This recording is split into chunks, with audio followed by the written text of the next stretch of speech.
Welcome to SoulForum. Each episode invites you to journey across the landscape of our global collective soul. From the moment humankind entered into the story of the universe, we have sought to orient ourselves within this unfolding gift of life. Together, we continue to seek insights and language to navigate our experience of spirituality, ethics, sexuality and gender roles, civic engagement, our role in the ecosphere, and more. Your guide for each of our series are emerging scholars from around the world studying at the Graduate Theological Union in Berkeley, California. The GTU is one of the world's most comprehensive centers for graduate study of religion and theology. It's a leading destination for leaders and innovators from a wide range of spiritual and philosophical perspectives to explore the world's great religions and wisdom traditions. So give yourself a moment to lean in and journey a little deeper into the human experience. Welcome to SoulForum. Hello everyone, and welcome to this informative and inspiring podcast in which I endeavor to explore the fundamental role of religious values in socio-economic discourses. And with regard to this episode, I'm going to examine the critical contribution of religion to the field of economy. And you are with me, Raphael Mkuzi. Once we hear the word economics, most of us immediately think of the complex field of social sciences that deal with complicated themes like supply and demand equations, bonds and stocks, economic inflation, recession and depression, bank interest rates, and most importantly, the banking language of the professionals from the Wall Street. If you're one of those people who think economics is hard nut to crack, I don't blame you, and you're not alone. I was once like you until when I discovered that economics can be explained much better in a simplified way to the understanding of the layperson in the field of economics. And this is exactly what I intend to do in this podcast. Having said this, let us go straight to business.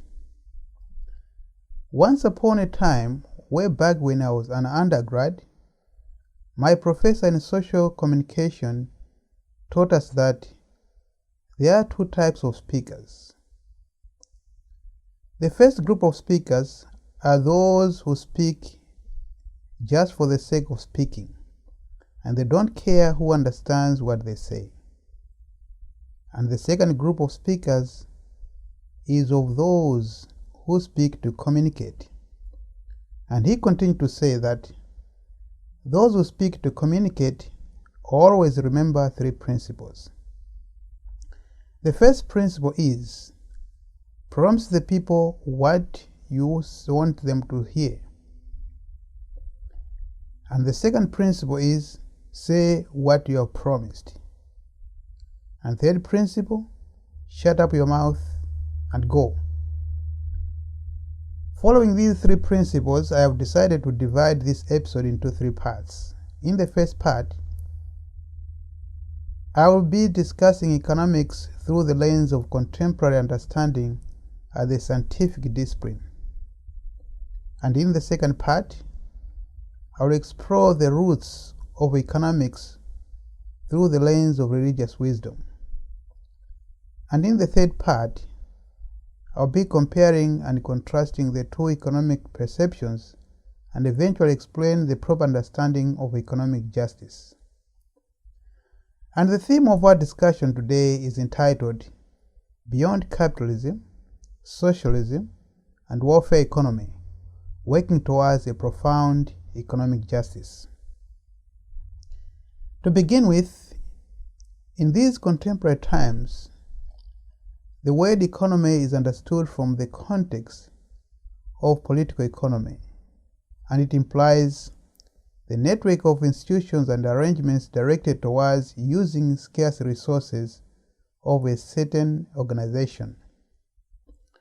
Actually, the focus is on human choices to maximize the welfare of the people in using what is believed to be scarce resources. In short, the modern definitions of economics highlight the process of how people make rational choices in the allocation of their scarce resources by using economic models. So far, economic studies have demonstrated that economic systems have always evolved. There are times when economic systems emerged as a reaction to the oppressed people in the society, and at other times the emerging economic models were perceived as stages in the development of human civilization. For instance, the capitalistic system of economy as it appears today is a result of many stages of transformation. As one of the renowned economists by the name Karl Polanyi highlights, economic systems in the human societies have evolved from tribal, feudal, mercantilist, up to market economy, reaching its great transformation during the period of Industrial Revolution. As for socialism, it is an economic system that emerged as a reaction movement to the misery of the industrial workers in the 18th century Europe. Thus, capitalism and socialism have always developed as economic systems in direct opposition to each other, each claiming to pursue a distinctive mode of economic justice. On the part of capitalism, claiming justice from the exploitative landlords, while socialism looking for justice from the view of industrial workers. So we can already see that the nature and meaning of economic justice changes according to the angle people look at the economy and its context. As one economist once commented saying, almost all economic systems seem to have emerged with the common agenda, that is, looking for economic justice. Yet the problem is that each system looked at the idea of economic justice from a different angle. Of course, all systems realize that there are three key principles or key issues that need to be considered in economic justice. Firstly, existence of vast disparities in the resources people possess. Secondly, the lack of fit between what people earn and what we think they deserve. And thirdly, the need for government to establish a legitimate claim to the allegiance of citizens. If we take these as criteria for measuring justice in an economic system, then the problem that follows is that to determine which of economic systems today could be said to offer an economic model that resonates with economic justice. Is it capitalism? Is it socialism? Is it welfare system? So let us talk briefly about these three systems and see how their dynamics play with and within the issues of economic justice. Capitalism, as a starting point, for many times has been understood from a reductionist perspective, defining it simply as an economic system whereby means of production are in total control of few individuals. The assumption underlying this perception is that there is one global capitalistic economic system. Yet, on the contrary, capitalism appears in many forms, from classical economics, neoclassical, embedded capitalism, all the way to neoliberal capitalism. However, at the core of all these forms of capitalisms are the following.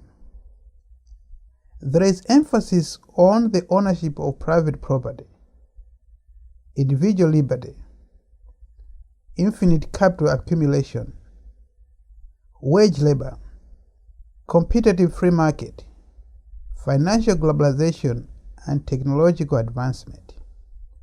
Besides, the private owners of the means of production are at liberty to determine the usage of the commodity acquired on the market in the way they want. It is an economic model that pushes a human person to the margins of the system, and the value of the human person is measured by the value of the property acquired. For instance, there is a thought that the more you acquire expensive cars and cell phones is when more people regard you with high esteem. Thus, the poor become less valuable in the society since they cannot afford to own either means of production or private property. The right to use the goods of the earth is surpassed by the right to legitimate ownership of property. And when the right to use it is replaced by the right to private property, the needs of the poor can only be met by the works of charity of the rich and decided by their subjective conscience. Thus the poor survive at the mercy of the rich people. In a way, the system assumes that all people are capable of participating in the means of production to have access to a legitimate share in the common resources. In so doing, capitalistic system neglects the concerns of young people, the sick, the elderly, those whose conditions make them unable to participate fully in the means of production, so as to have a legitimate right to use the goods in the society. Another problem with this system concerns environment. As the term capitalism insinuates, it is a system that runs on the wheels of capital. That is, it is sustained by the availability of the means of production. Therefore, if the system has to continue, it means there should be infinite accumulation of capital on the market. Consequently, there is excessive use of raw materials without regard for environmental damages. Because there is so much production to increase profit of the property owner, the profit that is eventually reinvested into the system as the new capital, but also considering that this accumulated profit is in the hands of the few elites who cannot consume all the excessive products, there is too much waste deposited into the environment. So, in sum, capitalism creates a spiral of harm and injustices in the life of the people and their environment. It promotes degradation of the environment, social disparities, victimization, and dehumanization of the needy. Of course, there are those people who support capitalism, arguing that it is a system that promotes efficiency and that the poor benefit from the spillover from the plenty of the successful capitalists. However, this has not always been the case. As regards socialism, it's a system of economy that dates back to the 19th century Europe. Like capitalism, socialism comes in many forms, yet at the core are distinctive conception of property rights, mechanism of production and distribution, and a criterion of proper allocation of resources. Indeed, the main agenda of Karl Marx, the man behind the system, was to rescue the means of production from the excessive control of the few self-centered capitalists who never cared about the welfare of the impoverished working class. However, what socialism failed to oversee was the question of care for the resources that were communally produced after eliminating the private ownership from the economic equation. In response to the emerging problem of managing the common production and consumption in the socialistic economy, the state machinery became the owner of all the property and responsible for its assumed fair distribution. What Marx omitted in this development was to focus on the link between property ownership and power. As Pope Francis states, economic resources give human beings tremendous power. Therefore, it is extremely risky for a small part of humanity to have all powers. For we cannot be ascertained how those powers will eventually end up, and in whose hand does all this power lie. The world experience has shown us that contemporary man and woman has not been trained to use power very well. For example, communist Russia, Cuba, and Venezuela, just to mention a few examples, have demonstrated that the risk is growing day by day that man and woman will not use his power as he or she should. Moreover, Eastern Communist Europe, people starve to death in the midst of the plentiful from the gifts of the earth. All of these examples are demonstrating that socialism also fails to address the global issues of economic justice. Socialism is simply another form of capitalism, and the only difference is that the private ownership of the means of production is now in the hands of the few elites managing the state machinery. To this far, it is plausible to conclude that the exploration of the two economic models, capitalism and socialism, illustrate that the world is still on the long walk towards an economic system that can justly respond to the needs of the peoples.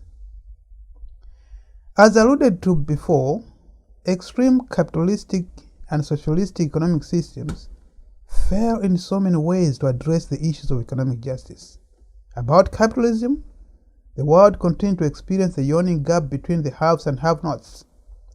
Concerning socialism, the experiences on the ground seem to indicate that it is a favored economic model for the rogue nations that use economic powers to suppress political dissent.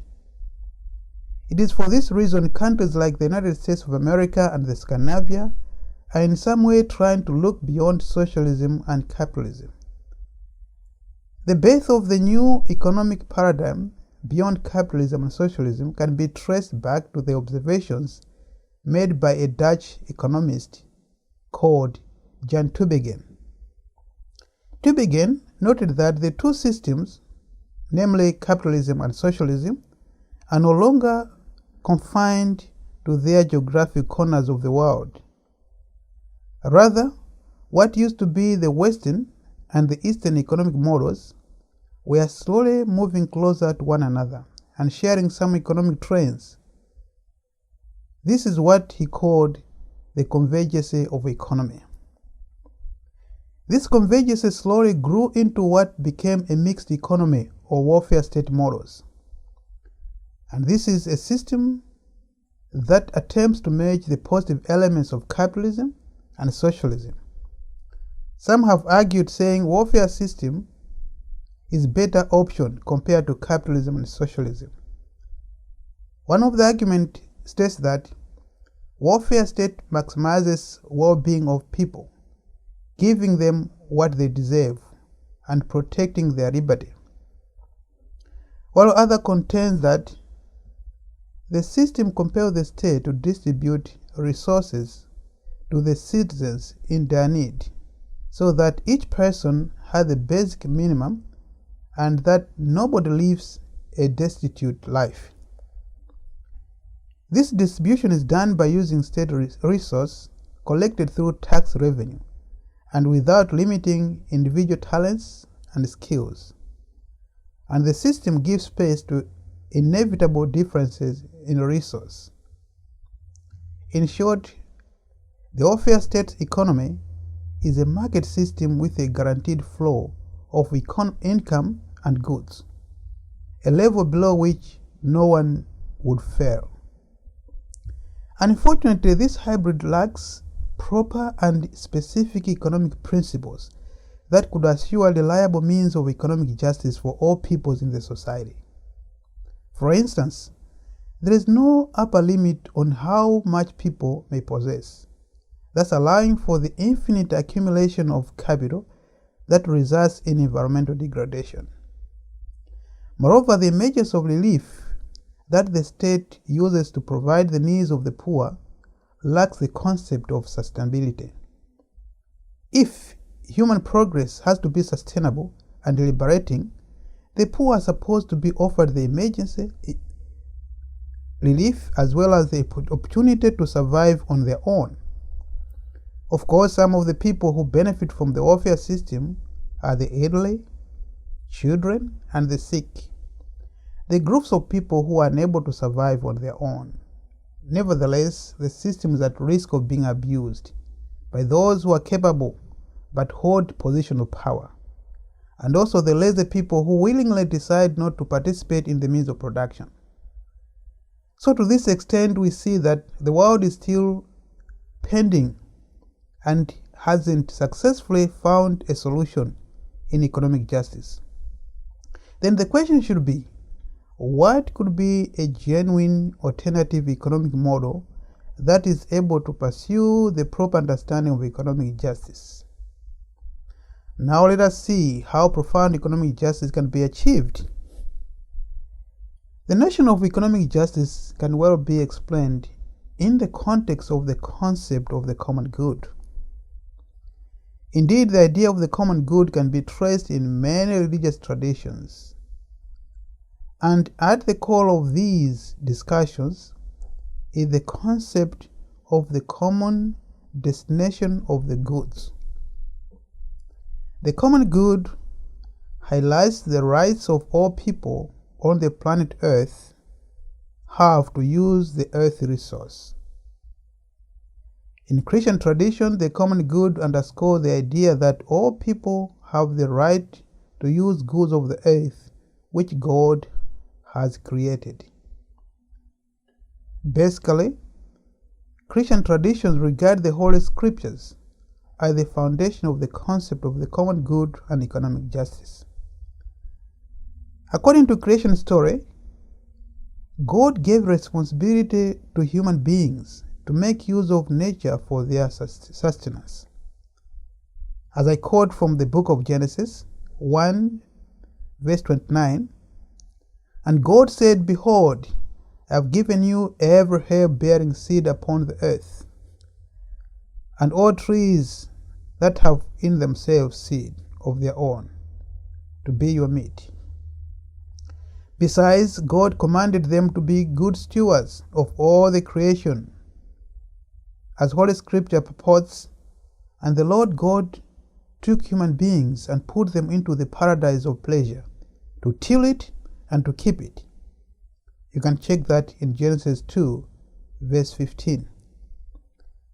The proper interpretation of these biblical quotes allude to the point that the earth is the common good, and all living creatures need to take from it only enough for sustenance of their life. Thus, the Bible understands the resources of the earth as the common good, destined to be used by all creatures on the planet Earth for sustenance. Therefore, it is within the mandate and responsibility of every person to reject all human activities or systems that promote environmental degradation. According to the Catholic social teaching, the notion of the common good is closely linked to the concept of rights of property. There are four key points Thomas Aquinas highlighted in his theory of property. Firstly, he said that the right to the use of the goods of the earth supersedes institutions of property. Secondly, he pointed at the goods of the earth are a gift given to all people, and therefore people have an intrinsic right to use them. And thirdly, he said there is a need for legitimate authority in the administration of the goods of the earth. And fourthly, the right to the common goods and to the means of acquiring them is equal to the right to life. So from the 4 points that St. Aquinas pointed out, we can see the right definition of property, the common goods, and the justice that has to be pursued in economy. All these arguments allude to the point that the Church does not deny the legitimate acquisition of property and its proper use. Yet it ought to be in the context of the right to save the goods of all the peoples. Again, hinting on Pope Francis, he argues, the principle of the subordination of private property of the universal destination of goods, and thus the right of everyone to the use is a golden rule of social contract and the first principle of the whole ethical order. Now, let us finish our discussion by connecting these Christian ideas with the issue of economic justice. The term justice implies giving to each what is his or her due. And economy, etymologically, designates the Greek word oikonomia, literally meaning the management of the household or home. Since the religious belief about creation has said that all human beings share the common home, earth, therefore a radical and authentic economic justice encompasses all activities that promote proper management of the goods of the earth. Simply, economic justice alludes to the system that protects the whole ecosystem, that is, human beings and all living organisms and their environment. Thus, we can conclude to say that the proper understanding of economy that takes into account the notion of justice is founded in religious wisdom. Indeed, religions have really a fundamental role in economic discourses if we are to have a system that truly promotes a profound economic justice. So far, we have seen that economy has been distorted because of the emerging developmental paradigms and the selfishness of the people holding the economic systems. But from the beginning, this is not what God intended. All the management of the temporal goods or the property of the earth were meant to be shared by all. So religion has a fundamental space in the economic discourse if our world has to be orderly, has to follow the just order, and has to work for the common good of all. Remember, economy is the management of our earth. Until next time, I wish you the best of luck as you continue working for the world of just economic order. You were with me, Raphael Mkuzi. Thank you for being part of SoulForum today. We appreciate you tuning in and listening. Each episode allows you a chance to reach out to the speaker with one of your questions or insights, and I invite you to do that by just simply sending an email to soulforum@oslc.net. And we'll gather together some of the questions or insights and put together a small panel to have a live Zoom Q&A with each of our speakers throughout the series.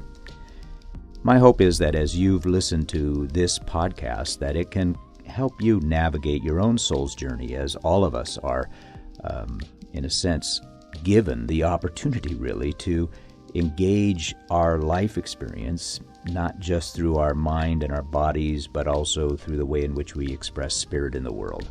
So thanks for being a part of this journey into our common life and into the ways we give expression to our own souls in this day and age. See you next week.